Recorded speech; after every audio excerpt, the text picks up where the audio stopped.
Good morning. So it's sunny out today. The weather seems to be changing a little bit. I had shorts on to go to the store one day this week, so I was pretty excited about that. Oh, it was warm, Dave. It was warm. It was nice out. I had a sweatshirt on, but I had shorts. It was like my Ohio uniform. Springtime. All right, are we ready to start our service this morning? Yes, we're ready to worship our Lord. So if you would stand and join us, we're going to begin.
All right, next one is You Are Holy. This is one where the guys sing and the girls sing. This one we all love. So.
you.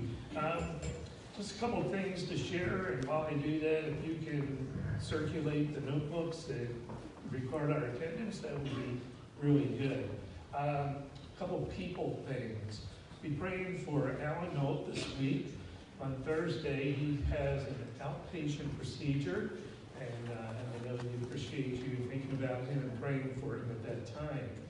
If you want to pray with someone in rejoicing, how about Jeanette Krenovich, probably Luann too. Jeanette Krenovich has her first great-grandchild this week on Wednesday morning, Jeremy Roderick Garlitz.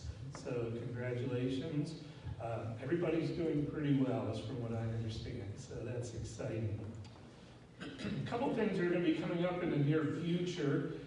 This week, it's actually this week, Wednesday, where the ladies are doing their lunch out on Wednesday, not on Thursday. And Thursday night, the dunk basketball thing is this week. So you may want to be a part of that. That's going to be at Rittman High School. It's going to be really, really good.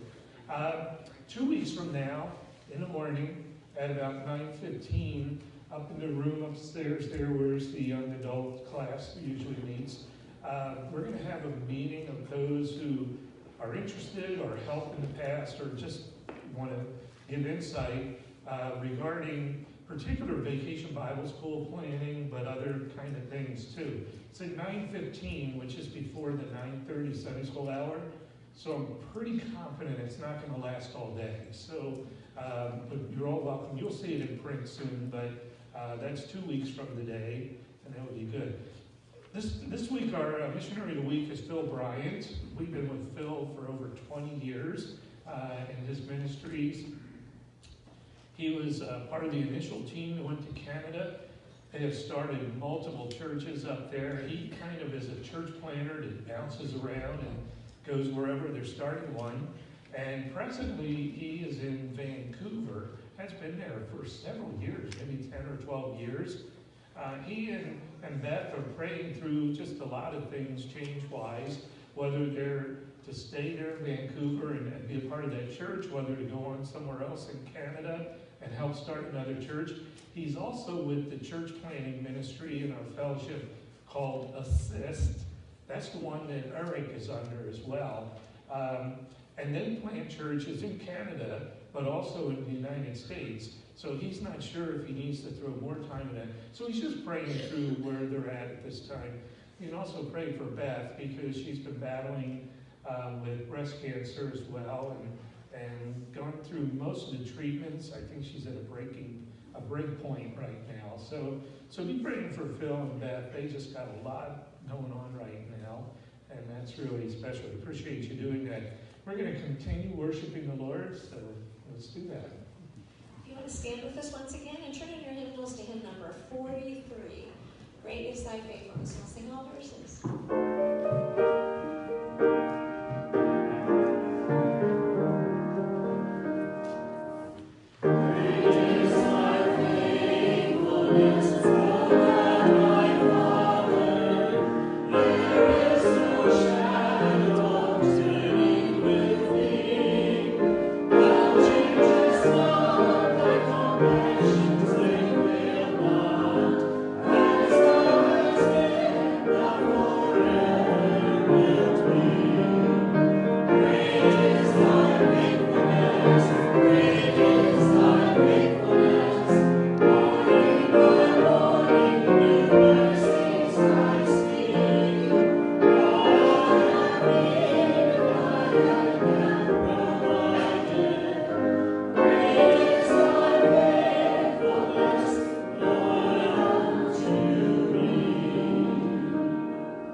scripture is found in 2 Peter chapter 2, verses 1 through 3.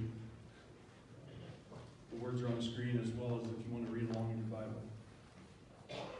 Bible. Peter states this, but there were also false prophets among the people, just as there will be false teachers among you. They will secretly introduce destructive heresies, even denying the sovereign Lord who bought them, bringing swift destruction on themselves. Many will follow their depraved conduct and will bring the way of the truth into disrepute. In their greed, these teachers will exploit you with fabricated stories. Their condemnation has been long hanging over them, and their destruction has not been sleeping. You may be seated. And we'll summons our ushers to come to receive our morning offering. So let's pray together. Lord, we are so thankful for the ways that you bless us in this life. And it is true, as Scripture says, that every good and perfect gift comes from above. So we come today to acknowledge that everything good, everything pure, everything lovely, everything wonderful in this life has come from you, and that you are the Lord of life and the giver of life. We thank you for that. You're the giver of eternal life, and that is the greatest gift that we can ever receive. Again, we just give you thanks and praise. Lord, help us to be committed to you and your word. Help us to stay as true and as pure as possible in studying your word and knowing it. Help us to avoid the pitfalls of false teachings so that we are focused only on you and can lift you up at all times in praise. We ask this in Christ, who is our Savior and our Lord. Amen. If you want to turn your hymnals one more time to hymn number 493. It is well with my soul, sing verses 1, 3, and 4. Thank you.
explanation before I get started that the reason this is called the hearing test is because what is shared and said and seen as evidence of someone's life and testimony is the test. So pretty much what you hear is what you get. So that's where we're going with that, in case that doesn't come out anywhere else in this, and you go home and you say, well, that was okay, but why was it called that? Hearing test. Have any of you, if you've ever had a hearing test, raise your right hand if you heard that in your right ear. There you go. That's good.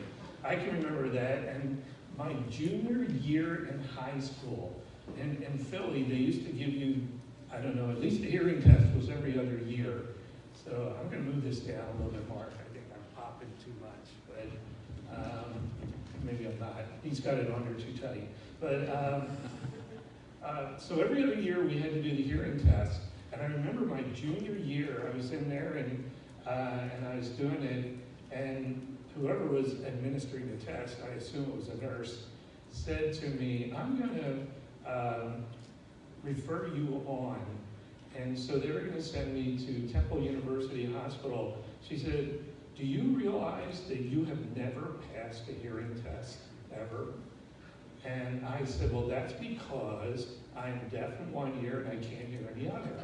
And she didn't think that was funny. I don't get it. But anyhow, that was the story.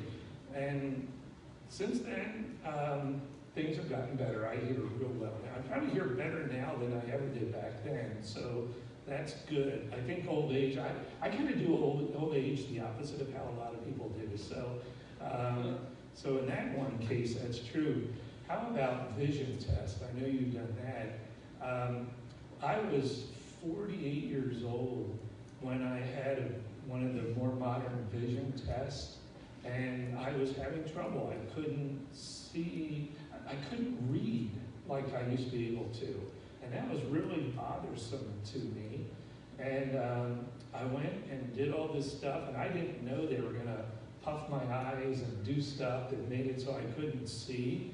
And it was in Worcester, and I drove home right after that. I had no idea where what field that was I was driving through, but I was told then, the doctor made such a big thing over how wonderful my eyesight was. And by the way, that was really frustrating to me because I had, at one time, the world's greatest eye vision of anybody in the world. I really did. And all of a sudden, I couldn't read things up close. And so that was really a problem. And so the doctor's making a big fuss over how wonderful my vision is. And I said, well, why can't I read? And he said, oh, that's just astigmatism, no big deal. Buy some over-the-counter reading glasses. Really? I came to an eye doctor, first time in my life, basically, and that's all he can tell me. So 18 years later, I graduated. Ann likes to tell people that I now have big boy glasses. So now I have these things that are affixed. They put some screws and wires in through the cranium to keep this on me all the time, and probably that's what they needed to do. So it's great though, because my problem I was having the last several months was I would go into a store, and down the aisle, someone would be walking toward me, hi, Pastor Bud, and I'd be like, who is that? And until they got up closer, and it's like, oh, I haven't seen you in 20 years or whatever, but it was really frustrating because I really believed that I was probably going right by people and didn't know it, and so that's always a fear of mine. But now, I can see really, really great, so like Dave Brown there, ooh, I didn't know you could make that face, Dave. But yeah, he's got 17 fingers up. That's amazing. So yeah, I can see much, much better now. So I'm happy. Everybody's happy, I think. But tests are important, and hearing tests, eye tests, other kinds of tests are really important. And spiritually, those are even way, way more important. We're starting today, 1 John chapter 4, and this is an interesting chapter. Really, we're going to divide it into two. We are. So today you're left out because this is the shorter portion, verses 1 through 6. which is really talking about truth in doctrine. So we want to know what teachings, what you believe, how you think, that kind of stuff. Next week, we're going to look at the rest of the chapter, verses 7 to 21, and we'll look at love in action. And so they will go together, and here's why I think they go together. True doctrine is the foundation of life with God. And I'm going to add this, and then hopefully you understand. But then Christian love is the natural expression of life with God. Doctrine is what the teachings, that's what everything is based on. That's what you think, that's what you believe, that's what you know to be true. That's how you interact with God and Christ and the Holy Spirit, by the way of what you know. It does impact you and causes your relationship to go in the right direction. Then as an outgrowth of that comes your Christian love. That is just a natural, normal expression of life with God. So we're going to look at that aspect next week. A while back I used a quote, and I really like it, from John MacArthur, who said somebody came to him and said that doctrine divides. And I've heard that before, that people think, oh, you start talking about doctrines and teachings, and then that divides the Christian body into fragments. But his thing was, that's true. Doctrine does divide. It divides truth from error. And that's true too. What we try to do is try to be as pure and honest with Scripture as we can be. I remember being told once, and it must have been either college or seminary, that every time we open our Bible, we should put on the shelf everything we believe and allow God to change it based on what His Word says. Every time I read the Scripture, I should be open to hearing what God says and open to changing. Because I probably, like you and the other 7 billion people in the world, we all have presuppositions that we bring to everything we approach. And so there may be something that I've always thought was always true and always right, and maybe it's not. And just because Mama said it was doesn't mean it is. And so I need to look at the Scriptures and say, God, you tell me what is right and what is wrong. So doctrine is really important. Yet, hopefully through the whole chapter, we'll get the idea that truth and love are absolutely connected. They are interrelated with each other in the person of a follower of Jesus. I just threw out a bunch of verses. You don't have this anywhere, but and I'm not putting it on the screen. But here's a couple verses. Luke chapter 6, verse 45. Luke 6:45. Jesus is saying that the good man brings good things, okay, that would be the love aspect, out of the good stored up in his heart. That would be the doctrine. The good guy does good things because he has good knowledge, good information, good teaching, good stuff inside of him, and it comes out good. Jesus went on to say, and the evil man brings evil things out because of the evil stored in his heart. So what goes in is what comes out. Input, output. And then he said, for out of the overflow of his heart, his mouth speaks.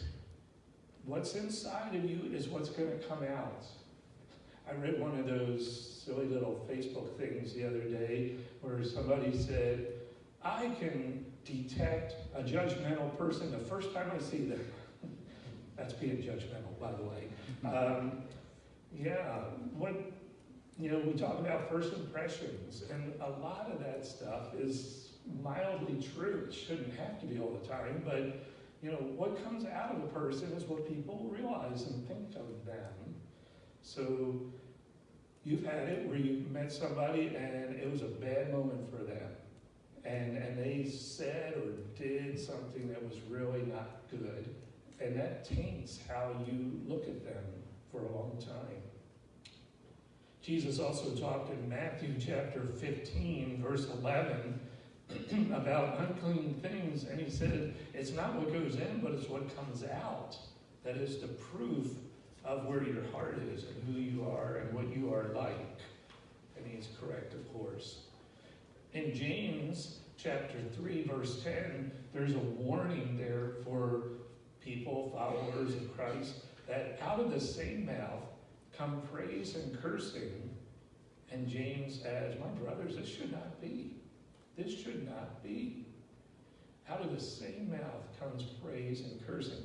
Now, I have to admit that over the years, I have been with some Christians, and some that I think are very sincere, and I've heard cursing come out of their mouths. And I don't mean just things that I think is bad and nobody else thinks is bad. There's a lot of that stuff. What I grew up as being profane now is common language on television and movies and on radio and all that stuff. I tell my soccer team, there's one practice every year where we go over some principles, and I remind them that there's 10,000 words in the English language. You should learn a few of them and use those, not the ones that you're accustomed to hearing and using. But James says, my brothers, this should not be. This should not be. There are certain things that you and I should never approach. We should never do. We should never say. And that takes a little bit of discipline, I understand. And everybody fails. I understand that too. But there's consequences with that. One time I had a kid on my soccer team who was a very godly kid. And he was being frustrated by somebody in practice. This was 100 years ago. And he dropped a bomb in the middle of practice that everybody on our field could hear, and everybody on the practice football field next to us at that time could hear. I couldn't ignore it. And it was a kid from our church. And so I took him aside, and I reminded him that he was a follower of Christ, and that he just embarrassed the Lord and really tainted his own personal testimony. I didn't know what to do to the kid. So I told him, it was practice, I said, here's what we're going to do. I said, you're going to run. You're going to run laps. I'm not going to tell you how many laps. You're going to run until you think you have satisfied the punishment for this thing. He ran and ran and ran. I would have stopped him long ago. Actually, he is still running, and this has been like 15 years. But if you go by the field, tell him he's off the hook. It's okay now, but it's not okay. Because you can't take back that kind of stuff. You just can't do that. And, I hope nobody else is on the team even remembers it, I hope. But it was a very disappointing day. The verse that's in your bulletin, it was on the screen. It's going to be on the screen later on. From 1 Corinthians 12:3 says this, therefore I tell you that no one who is speaking by the Spirit of God says, Jesus be cursed. If you're a follower of Christ, you can't say bad things about Jesus or use his name wrongly. And no one can also say Jesus is Lord except through the work of the Holy Spirit. And that's something that demonstrates to everybody else that Christ and God is a part of you. What you see and what you hear is what you are and what we get. So John's presenting another test. And this is only a test. If it were an actual alert, oh, wait a minute, it actually is an alert. It's an alert to say, you better be alert to what is important and what is spiritual. You need to guard your heart and your mind. And he's going to remind us to beware of others who may claim things, but they're not true. There's strange but good advice. This is really profound. Don't believe everything you hear. Now that changed in social media because Abraham Lincoln said you can believe everything on the internet. So yeah, you can almost do that. This last Tuesday, by the way, I hope you celebrated, it was the 30th anniversary of Google. So I don't know what you did for that, but that was free. Spiritually and biblically, test everything out.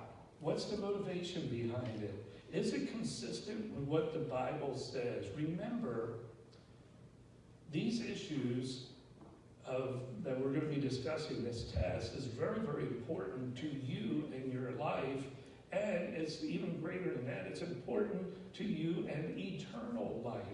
It really, really is significant. There's one easy question. You'll remember it because I'm giving it to you in the King James Version. It's, what think ye of Christ? Let me read to you those 6 verses in 1 John chapter 4. Dear friends, do not believe every spirit, but test the spirits to see whether they are from God, because many false prophets have gone out into the world. This is how you can recognize the Spirit of God. Every spirit that acknowledges that Jesus Christ has come in the flesh is from God. But every spirit that does not acknowledge Jesus is not from God. This is the spirit of the Antichrist, which you have heard is coming, and even now is already in the world. You, dear children, are from God and have overcome them, because the one who is in you is greater than the one who is in the world. They are from the world, and therefore speak from the viewpoint of the world, and the world listens to them. We are from God, and whoever knows God listens to us, but whoever is not from God does not listen to us. This is how we recognize the spirit of truth and the spirit of falsehood. So there's one easy question that he says is the test, and that is, what do you do, what do you think of Jesus the Christ, Jesus the Messiah? There are false prophets that he's telling us about. False prophets to John are the same thing as false teachers. They're inspired by a false spirit, which he designated as the spirit of the Antichrist. And he tells us that we are to test the spirits. Test or try them, check them out. And that's written in a sense of doing it continually. Always be looking at it and evaluating. Is this real? Is it not real? Is it from God? Is it not? You need to be like the Bereans in Acts chapter 17. The Bereans were some that when Paul came and spoke to them and taught them, they looked at that, they listened to what he said, and they'd be like, we're going to check this out. We're going to go and look at the Old Testament and determine whether what you say is true and possible. That's what we need to be. You don't just blank check, assume everything is correct, it comes down. Checking out the scriptures assumes that you know, at least to some measure, the scriptures. You need to know the scriptures in order to know what is right and what is wrong in this world. So you can question facts and information. If you find in doing so that maybe what you were pushing is maybe incorrect and it's wrong, then own up to it. Be good about that. If you find out that what you're right and the other person is wrong, scripturally, then humbly, lovingly seek to help them. If it's a gray area and it's one that God doesn't care about and you guys just have a difference of opinion, then be gracious about it. But John here is talking about a much bigger problem. It's not a misquote that somebody does. It's not the wrong Bible reference that somebody gives accidentally. He's not looking at a map of Israel and has a riverbed in the wrong region. This is really significant stuff that he's dealing with in verses 2 and 3. John Dillon recently loaned me one of his favorite theologians' commentary on 1 John, a person named Guy King. He's a distant cousin to Sky King, and he wrote this in 1954. He said, don't be so, I like this, because back in that day, people used to go door to door all the time with religious things. Some of it was good, solid Christians. Some of them were cults. But Guy King said, don't be so gullible to every front door exponent of false teaching. I love that. Front door exponent. These guys are coming with spiritual gobbledygook. Don't be gullible to them, vulnerable. Here's how you know the Spirit of God, and that's where I would have thrown in, what think ye of Christ? What do you think about Jesus Christ? Who is he? Is he God or is he not God? That's how you test him. If you do that and one of the cult members comes to the door, you can have fascinating discussions for a long time. And I won't go, I have some good stories on that. Ask me later. Try this the next time they come to your doorstep. Ask them about Christ. The criterion to be used always concerns the person of Jesus Christ. He is utmost. And in verses 2 and verse 3, it's a test. And what do you think about Jesus? Did Jesus come in the flesh? Is he God incarnate, come to die for the sins of the people?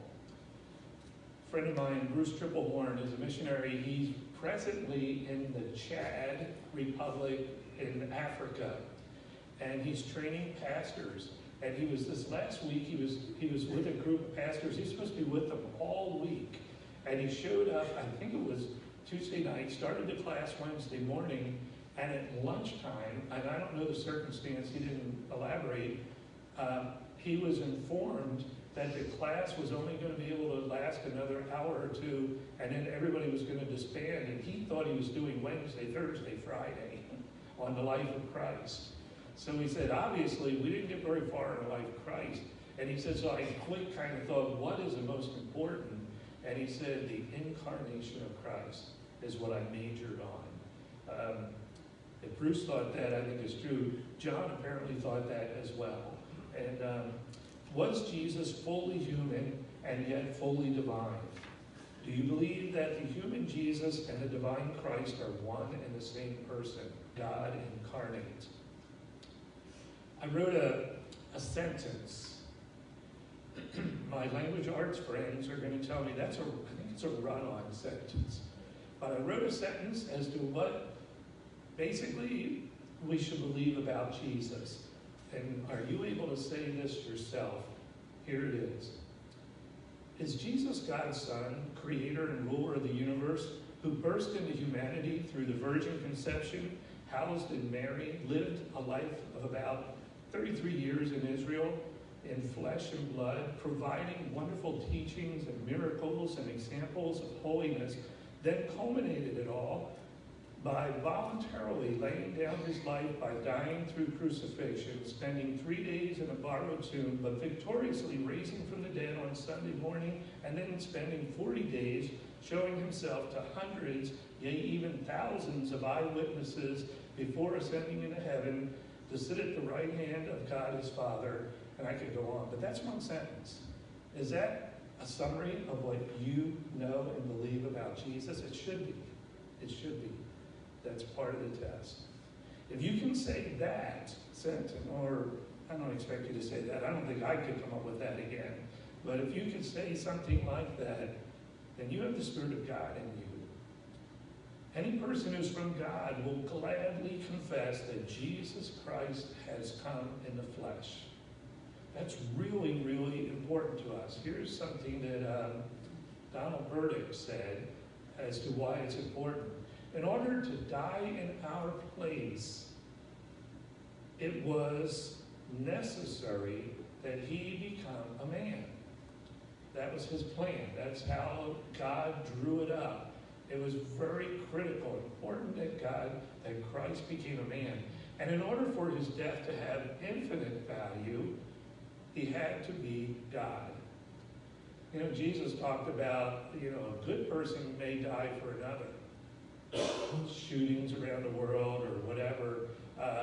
Somebody could jump in front of somebody else and take a bullet and save their life. But mere humans can only die once and can only help that one person. Or maybe two at most in some cases, or a couple probably. But it takes God to die and pay for the sins of every single human being that ever lived. It was his plan, his way of doing it, and he satisfied it. So it is critical that we believe that Jesus came in the flesh, that he lived as we understand according to scriptures, and that he died for our sins and rose again from the dead.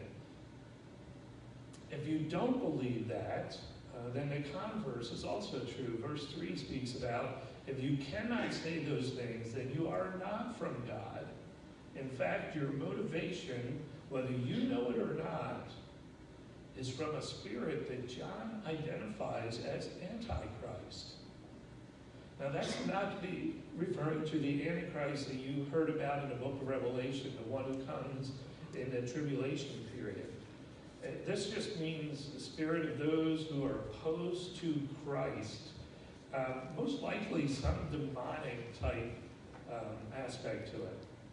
When John was writing it, there was a group of people, you know about it by now, the Gnostics, who had rejected that Christ came in the flesh. They didn't believe that. They didn't see how that was possible. They didn't accept it. They thought that Christ was the divinity side and Jesus was the man, and then Jesus was born under normal circumstances, grew up, and at his baptism, about age 30, that this spirit came upon him that made him at least a divine person for a couple years. And then at his crucifixion, when he said, Father, into your hands I commend my spirit, that spirit of Christ left him, and then the human being Jesus died on the cross. Back then, even in around 200-300, there were some councils, they declared that as heresy. We declare that as heresy today. That's not true. That doesn't help us spiritually in any way. That it's not true. It's not what the scriptures teach. It's not what we know about Christ. Jesus was God who came in the flesh and lived here among us. That teaching is frightening for a number of reasons. And one is because several who feel comfortable fall into that trap and fail the test.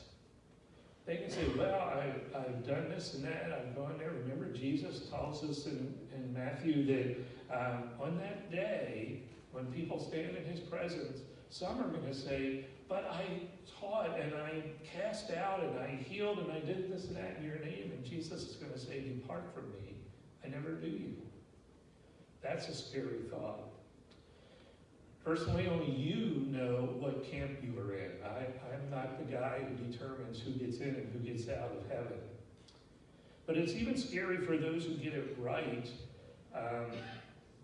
because getting it right is an act of God. It's not an act.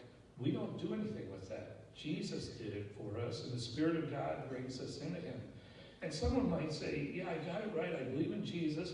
I know that he came in the flesh. I believe he is God. He died for my sins. I know all that stuff. But what if I ever get discouraged and fail?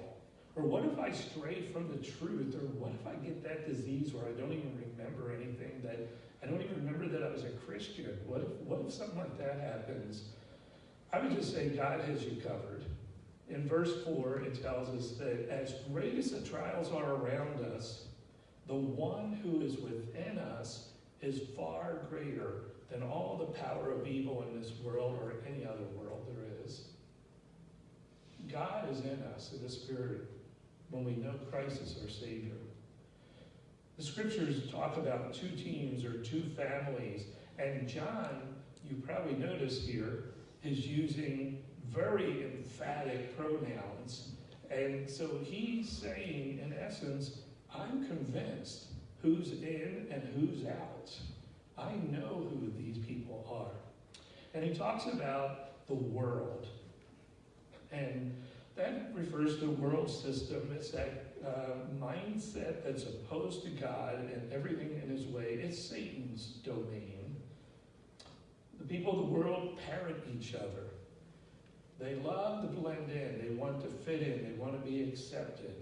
And their message finds a source in the world. It just comes from themselves. They spring up secular and anti-Christian observations.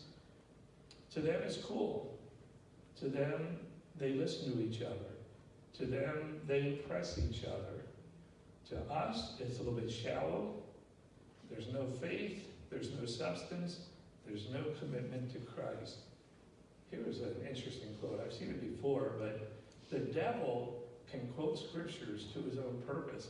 Our good friend Billy Shakespeare said that. And at last notice, I don't know that he's a theologian. I don't think so. I don't even know if he's a follower of Christ, but at least he got this one right. Because Satan can do that. He can use scripture. He tried to do it with Jesus, didn't he? He quoted scripture. He just left out key things, and Jesus corrected him a little bit. And he can do that to you and I. He can twist and change things to really make us get confused. But God has a family too. And we are from God. And we know God. And we listen to him. We listen to his word. We hear him when we pray. And I don't mean audibly, but he speaks to our spirits. And since he's our source, we know that our message that we have comes from God. Again, we're nothing special, nothing unique or precious about us. It was God who chose us. It's God who holds on to us. And he's the one who gets the glory. Here's the verse we put up for you on the screen earlier and in your bulletin. Therefore I tell you that no one who is speaking by the Spirit of God says Jesus is cursed.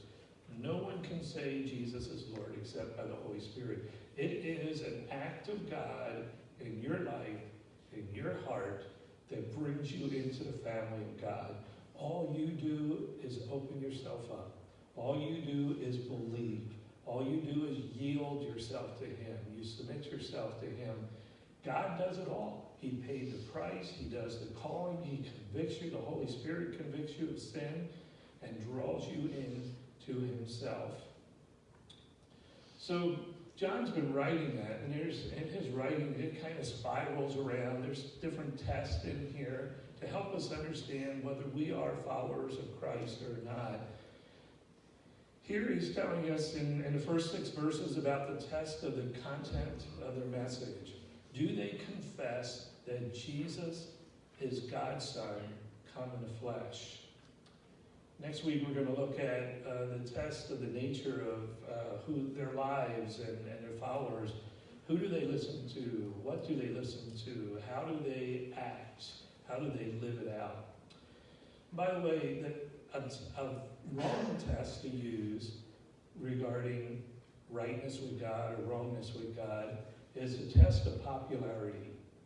Just because something is big, it can also be false. There's lots of those things around. There's a lot of things that you know that are big and they are false. And yet there's a lot of wonderful things that are big. There's a lot of ministries that are gigantic and they are phenomenal. There's some, I even hesitate to call them ministries, but there's some religious gatherings that are quite huge that fail the test of who Christ is. So don't base it on that. And by the way, some people would say small means there's something wrong. And that's not true either. Small can be excellent. I remember when in my previous ministry, it was a very small church. When I went there were 22 people, and it grew. But I remember one of our denominational leaders came in, and he said to me, you have an advantage. Our competitor there was a church, small church called the Chapel. And I went door to door everywhere, and everybody told me they went to the chapel, and I'd say something about the pastor. They couldn't name him. They couldn't name the pastor. Back then it was Dave Burnham, but they all went to the chapel. They all were very faithful. They weren't going to come to our church. But this denominational leader said to me, he said, you know, you have a real advantage in a small church because you can go to a family and sell them on the fact that, by the way, at the chapel, the guy over all their youth ministries at that time was Kevin Huggins. Kevin Huggins was a classmate of ours in college, knew him really well. He headed up everything, but they had gigantic ministries. So he had pastor over college, pastor over high school, pastor over Jew. And basically, here's what I could do. I could say to a family like Dave and Pat Shun and say, you can go to the chapel and your kids they'll have great snow retreats. They're going to have wonderful sport events to participate in, all kinds of great things. And they may even meet my friend Kevin Huggins sometime. They may get to say hello to him. He won't know them, but they'll meet him. You can come to our church. And this was in Cotton Falls, and I said, and I can assure you that your kids and I will go out for ice cream, that they'll learn what it means to minister for Christ. They'll get a heart for missions and for evangelism. By the way, Dave and Pat immediately joined our church with that, so did several others. Just because it's big doesn't mean it's great. Look at the Philadelphia Phillies. They spent lots of money and now they're injured, so who knows? It doesn't always work that way. The test is of spirituality. That's the test. And God is the aim. God is the message. God is the power, and God is the joy. So this is how we know the spirit of truth from the spirit of falseness. What do you do with Jesus Christ? How are you doing on the test? Let's pray together. Father, we just thank you so much for being so clear to us in your word, letting us know that we have a Savior, that we have a Lord in Christ who is faithful to us, who has paid the price for us, and who has called us and loved us and brought us to himself. And Lord, what you ask from us is just to be faithful to you, to follow you, to obey you, to learn and grow in a relationship with you, a love relationship. Thank you so much for the gift of eternal life through Christ, the God who came to this earth to die for our sins and then to raise again from the dead. How we praise you for him and for life that we can have, eternal life, through him and through belief in him. Thank you so much. In Christ's name,